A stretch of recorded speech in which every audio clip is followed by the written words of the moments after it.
Hallo liebe Freunde von Gitarren im Netz, heute wird's handwerklich. Heute gibt's das erste Upgrade an der Harley Benton DC 600, nämlich wir machen neue Tuner oben ran und wir tauschen die Poti-Knöpfe und ja, hoffen wir, dass alles gut geht und kein Arbeitsunfall entsteht und ja, wir die Gitarre nicht versauen. Also, fangen wir mal an. Was wir unbedingt machen müssen vor dem Kauf, wir sollten uns hier anschauen, wie die Riffelung der Poti-Achsen ist. Ja. Wir haben hier 18 Zähne, CTS haben 24, also kommen CTS im Moment nicht in Frage. Und den Durchmesser gucken wir uns auch an. Der liegt bei 6,8. Das ist normal. Was ich natürlich noch mache, ich vergleiche grob die Maße hier, ja, und auch, was wichtig ist, bis zur Mittelachse, bis zur Seitenführung. Hier 19,7. Schauen wir mal schnell nach, was es sein sollte. Also die Schaftlänge bis zur Bohrung sollte 19,5 sein. Dann brauchen wir natürlich den Durchmesser unserer kleinen Passhülse hier. 8,3, das heißt die Bohrung sollte dann 8,5 mm haben. Also mal hier. 8,8 hier oben. Ja, 8,4, 8,5. Das wird hinkommen. Ja. Ob die Schraubenlöcher im Endeffekt nachher hier passen werden, das werden wir sehen. Wir können auch von hier nochmal messen schnell. Na, hier unten werden es dann tatsächlich 7. Gut, notfalls müssen wir ein bisschen mit der Reibeahle durchgehen. Wäre aber auch kein Drama. Ja, jetzt wären wir eigentlich bereit, unsere Teile auszusuchen. Dann gucken wir hier, obwohl die Schrauben fest sind. Die Not arbeiten wir auch noch ein bisschen nach, aber das machen wir jetzt nicht. Da gibt es nämlich einen schönen kleinen Film, den kann ich euch empfehlen. Will ich euch mal hier oben verlinken. Klemmende Seiten im Sattel. Ja, und so werden wir dann alles hier ausbauen. Und von der Rückseite schrauben wir dann, was leicht geht, weil ja alles so schön lose ist. Müssen die Holzspäne weg, ne?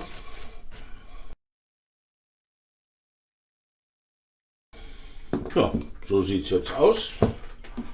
Und ich überlege mir gerade noch, ob ich den Knopf nach hier versetzen soll. Aber das überlege ich noch. Oder relativ weit nach da, weil wenn man hier hin könnte, dann hat man eigentlich hier unten alles abgedeckt. Mal schauen.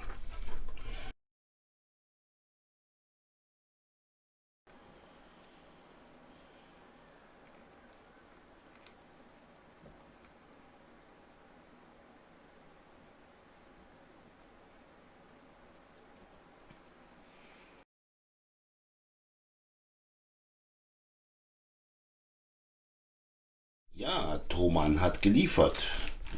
Und zweimal Volume, zweimal Ton und neue Mechaniken. Da wollen wir mal schauen, ob wir vielleicht einen Unterschied feststellen können. Schon mal so alleine von der Qualität. Das raus. Oh ja, hier, ne? Volume.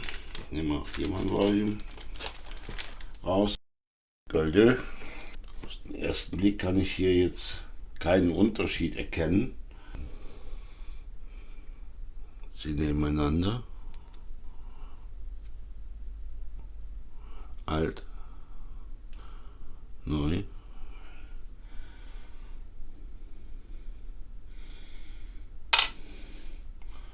Neue wiegt 3 Gramm. Alte wiegt 3 Gramm. Also ich kann da jetzt keinen großen Unterschied erkennen. Tja, vielleicht ist das mit dem Rand auch konstruktionsbedingt, dass der bei jeder Berührung abbricht. Na gut, wir werden sehen. Dann gehen wir mal an unsere Mechaniken hier ran. Hier kommt's. Einmal die Mechanik selber. Dann eine Hülse und upsala, hier unten haben wir ein Schräubchen. Optisch sind die neuen schon mal einiges dunkler. Beim alten wackelt es so, beim neuen wesentlich weniger. Fühlt sich von der Gängigkeit her gut an. Ja. Fühlt sich massiver an. Wiegen wir es mal. 20 Gramm, die neuen. 19 Gramm. Na, das ist nicht viel anders. Ne? Sonst die Machart dasselbe. Hier verstemmt das Gehäuse. Hinten eine kleine Bohrung. Mal grob messen. Länge über alles. 32,7.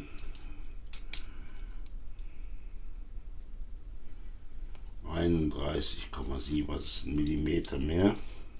20,5 ist gleich. Hier die alte Hülse.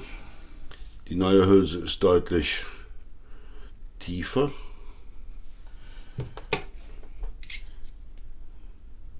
Die Hülse 9,5. Die alte nur 7,5. Der Durchmesser hier 8,3. 8,8. Na, ob das mal passt. Wollen wir mal den Schraubenabstand messen. Alt 23. 23. Ja. Macht doch mal einen ganz guten Eindruck, oder? Ja, wie wir jetzt aus den Messungen schon gesehen haben, werden wir wohl um Holzarbeiten nicht drum herkommen an den Mechaniken. Jetzt drehen wir alle Potis auf 0. Schauen, ob alle fest sind. Nehmen das erste Tonpoti. Da hätte ich gern die 0.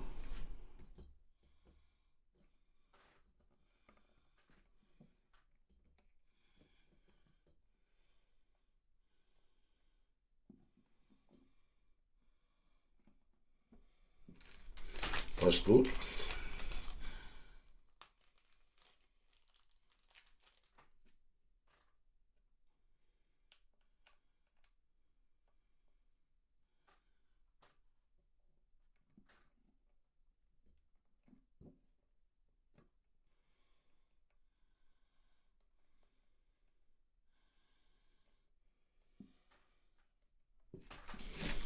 Passgenauigkeit ist gut. Ob sie allerdings dann tatsächlich besser sind,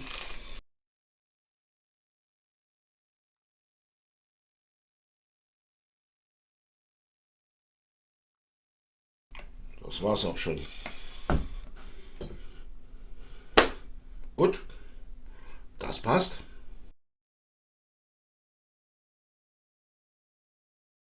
Wie ihr sehen könnt, ist eine Mechanik jetzt schon drin.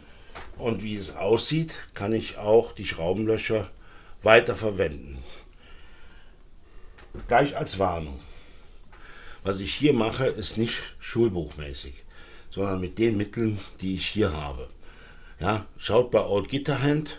Ich mache euch einen Link drunter, der hat eine professionelle Anleitung. Ich zeige euch jetzt, wie ich es gemacht habe. Ich benutze jetzt zum Aufbohren keinen Holzbohrer, weil der hat, wie gesagt, keine Führung und hat nur 8 mm. Ich brauche ca. 8,7 mm, habe ich aber nicht da. Was ich habe, ist ein Metallbohrer mit 8,5. Mit dem kann ich hier allerdings, weil das Loch ein bisschen zuläuft, bekomme ich hier eine Zentrierung. Und mit dem bohre ich das jetzt auf. Und zwar so.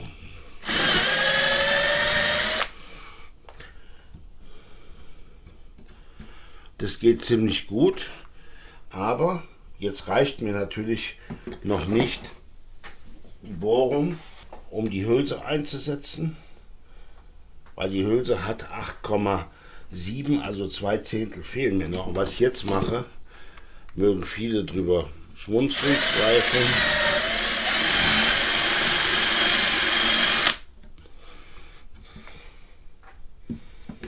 Ich mache es ein bisschen auf. Jetzt kommt der Punkt. Und sie sitzt. Ja?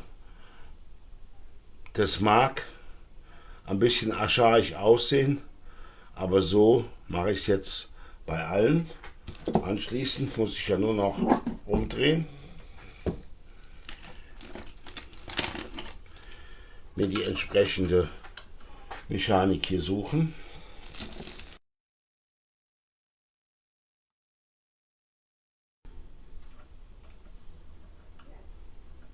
Versuchst du mal beide gerade anzusetzen.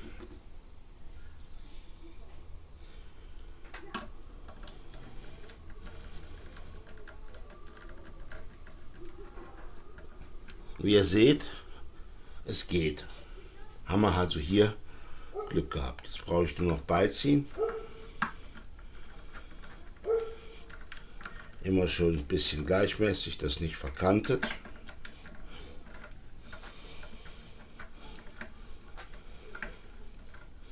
Ja, der Hund, ich weiß, ich habe das Fenster auf.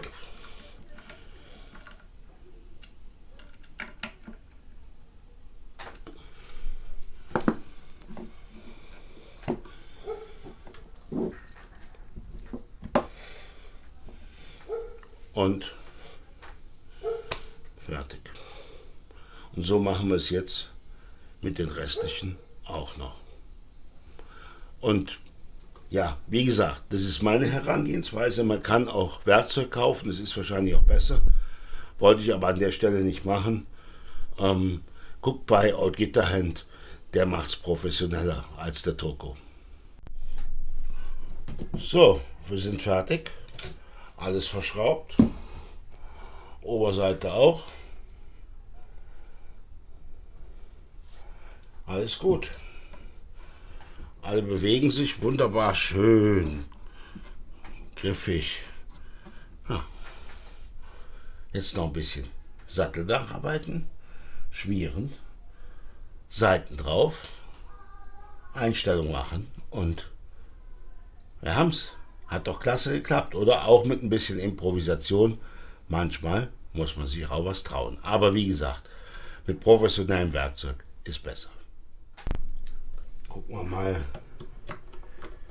hier nach dem Gurtpin. Vielleicht versetzen. Oh, da ist eine ordentlich lange Schraube drin. Jawohl. Schön mit Filzunterlage, da hat man sich nicht lumpen lassen. Vielleicht nach hier.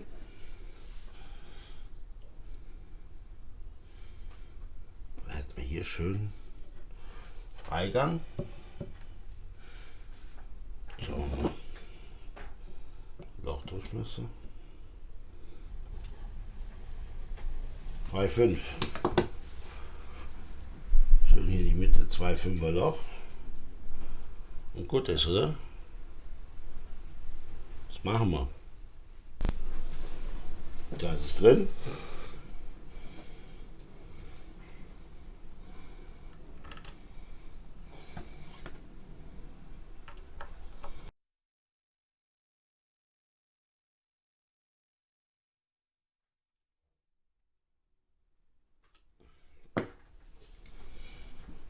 Jetzt geht es schön bis in die oberen Lagen.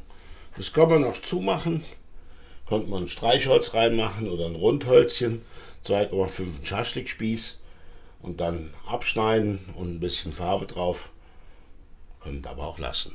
Ja, liebe Leute, jetzt nach dem Tausch der Mechaniken haben wir eine wunderbar stimmbare Gitarre. Die Dinger gehen butterweich, lassen ein unheimlich gutes Stimmen zu. halten auch super die Stimmung. Das Griffbrett fühlt sich besser an durchs Ölen. Durch die Schmierung hält es auch die Stimmung gut. Die Action ist wieder ganz, ganz weit unten, so wie sie war. Die Knöpfe, das fühlt sich natürlich jetzt wieder toll an. Hoffentlich hält das, davon bin ich noch nicht 100% überzeugt. Ja, und wir haben eine super Zugänglichkeit jetzt hier unten durch das Versetzen des Gurtknopfs. Aber was macht sie jetzt am Gurt? Schnell probieren.